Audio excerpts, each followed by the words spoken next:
I changed some minor details for the sake of remaining anonymous. Also, sorry this is so long. Once I started writing I found it cathartic and couldn't stop word vomiting all over the post. TLDR at the bottom. When I was 23, now 28, I was engaged. To Ryan, was 32, now 37. Our engagement ended when my stepsister Kelly, was 24, now 29, begged me to leave him because they loved each other, but Ryan was too afraid to break up with because he didn't want to hurt me, my family. When I confronted Ryan about it, he denied it, said she had been trying to come on to him for some time and he never mentioned it because he didn't want to ruin our relationship. He begged me not to believe her and so we continued how we were. Kelly grew resentful and made nasty comments about how I was forcing a man who didn't even love me to marry me because I had low self-esteem constantly. A month later, she sent me a video of them having sex in my bed and multiple screenshots of him telling her he loved her, how he wished she was the girl he was marrying, how he hated that I wouldn't let them be together. I was devastated and angry, but my best friend convinced me not to go nuclear on them and instead to quietly move out when Ryan was at work the next week. So that's what I did. I contacted my dad and my stepmom and asked them if I could move in temporarily. I removed the money I had contributed into our joint account for wedding expenses and transferred the rest to him before closing the account. Once I got settled in, I sent all of the screenshots she sent me to all of our relatives and his. Ryan tried to get back together with me multiple times, but I ended up blocking him when I found out he had proposed to her with the same ring he gave me. I left it behind. Now Kelly is my stepsister from my mum's side. I have another stepsister 36 and stepbrother 38 from my mum's second marriage and a half-sister 26. They all went to the wedding. Whenever I tried to express I was hurt by the fact they were just supporting Kelly, Ryan as though what they did to me meant nothing, they would shrug it off and say they couldn't cut them out completely because they were family. I haven't spent a single holiday with my mum's side since, neither has my older biological brother or sister. I only see my mum and half-sister when I invite them over to my place as Kelly. Ryan moved in with my mum and my stepdad a year after they got married. Our relationship is very rocky, but I've grown closer to my dad, stepmom and their children, an older stepbrother and two younger half-siblings, who have all been very supportive since this all happened, so it's not all been bad. On New Year's Day my boyfriend, now husband, proposed to me. We had a small engagement party which I invited my mum and half-sister to. They never turned up because I was excluding half of our family. I never invited my stepdad or step-siblings because they were pretty hurtful when it came out that Kelly, Ryan were sleeping together. They claimed it wasn't their fault I got in the way of true love and made me out to be some sort of vindictive Disney villain for being angry with them. We were planning to have our wedding ceremony this summer, but in late February my husband suggested we postponed until next year because he was concerned COVID would get worse and we would have to reschedule anyway. I ended up finding out I was pregnant a month before our original wedding date, so we had a courthouse wedding on that date with the plan to hold the ceremony next year. Only my dad's side of the family were aware of both the pregnancy and the wedding. My stepmom likes to knit, so she's been making some stuff for the baby. Recently, she posted about the things she had made on Facebook with a caption talking about how excited she was to have another grandchild soon. I was tagged in the post. I have zero issues with the post. I never told my family I wasn't going to inform my mum's side. It wasn't that I intentionally hid it from her, she just never seemed very interested in my relationship, so I never brought it up. My mum called me an hour later to demand to know if I was pregnant and how she couldn't believe I hadn't told her she was finally going to be a grandmother. She has since invited me and my husband over to her house multiple times. I've declined every single time for the obvious reason. My stepdad, who I've barely spoken to in 5 years, has reached out to tell me how excited he is to meet the baby and my husband, same with my siblings. Even Kelly reached out to my husband to congratulate us. I was furious. The next time my mum and stepdad called me I finally laid into them. I told them I didn't want them to keep inviting me over when they knew I would be forced to see Kelly, Ryan if I came. I told them how hurt and angry I still am over what they did to me and how my family dismissed my feelings. I told them how they wouldn't throw Kelly, Ryan away, but they were so quick to leave me out to rot whilst I was going through the worst betrayal I'd ever experienced in my life. I told them I wasn't even sure I wanted people like them in my child's life. My mum was crying hysterically and kept saying I was being cruel, and I couldn't deprive her of her first grandchild. The thing is, my baby isn't her first grandchild. My sister has 2 adopted daughters already who my mum doesn't even try to bond with. She kept wailing about how I might be the only person in our family to even give her grandchildren. My stepsisters are both having a hard time staying pregnant, and my half-sister has proclaimed herself to be child-free. My stepdad got angry and defensive. He claimed I was petty. For holding on to something that happened 5 years ago.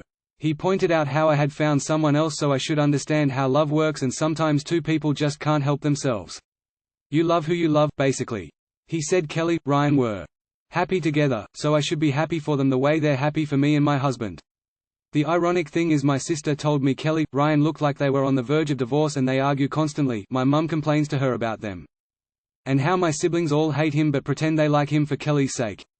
I ended up hanging up because I was so angry, and when I get angry, I start crying. I didn't want them to think they got to me. Since, I've been receiving texts and calls non-stop from my mum's family. They're all essentially telling me I should be over things already. It's gotten to the point me and my husband have switched phones so he can screen my messages for me, and I don't have to read them. TLDR, my stepsister slept with my ex-fiancé and married him. I'm now happily married to someone else and we're expecting our first child together.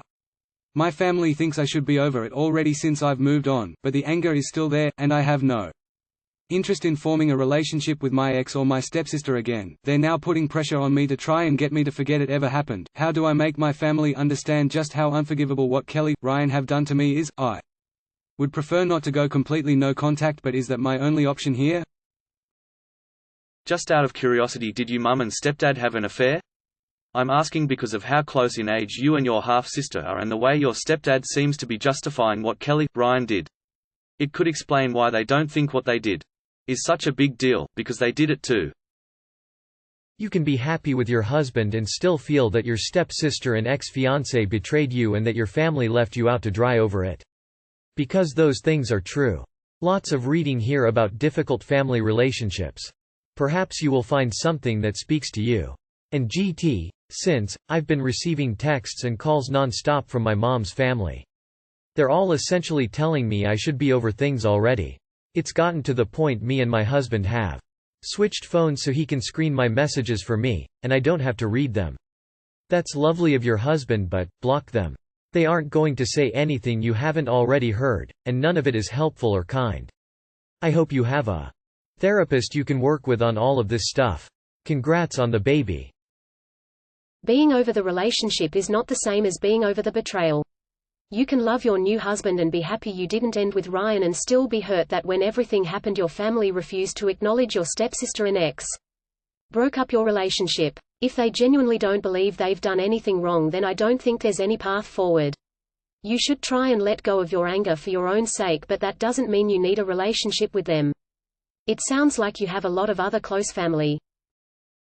So pathetic that all their wailing is about what you are doing to them and no apologies or even acknowledgement about what they all did to you. Sounds like you're always the one who has to accommodate others. Edit. Spelling. I speak from personal experience when I say that having toxic family members in a child's life is much, much worse than not having them there at all. My grandparents' dad's side always talked poorly about my mom when they babysat me as a kid. It put some awful ideas in my head and led to a lot of pain and sadness for my mom as I repeated some terrible things I didn't understand. I know you would feel guilty if you cut your family off, but you can't put your own feelings over the well-being of your child. Letting people who very clearly don't respect you into your child's life is a choice you will almost certainly come to regret. Don't do that to your kid. Please. This group of people includes a woman who stole your fiancé, and adults who blamed you for having a problem with it. Do you really think these people are going to be good influences on your child? 5 years ago they didn't choose you, now you don't choose them. Simple. Cutting him off seems like it truly is the best option here. You have every right to feel the way you do. Sure, you don't get to choose family. But you do get to choose who is intervening with your happiness. You have a baby on the way, for goodness sake. Don't jeopardize your health, sanity over people that already proved their true colors to you. Move on, you and your husband are better than that. If in 5 years they could not understand how Kelly, Ryan hurt you, it's not going to suddenly change in the future. Your family in the end also hurt you by picking them over you. Do you really want people that treated you so bad, and continue to hurt you so much, near your child?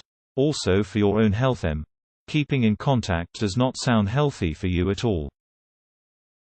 Remind your stepfather that real love is honest and honorable. It can't be about betrayal, or intentionally doing irreparable harm to others, or adulterous shagging in someone else's bed. It's definitely not about siding with the perpetrators and leaving the victim to drown. Some mistakes take more than mere regrets to mend. Congratulations on thriving. Congratulations on your marriage, and your pregnancy. Block every single person who betrayed you, and live your best life. You do you. You do not owe anyone who hurt you anything.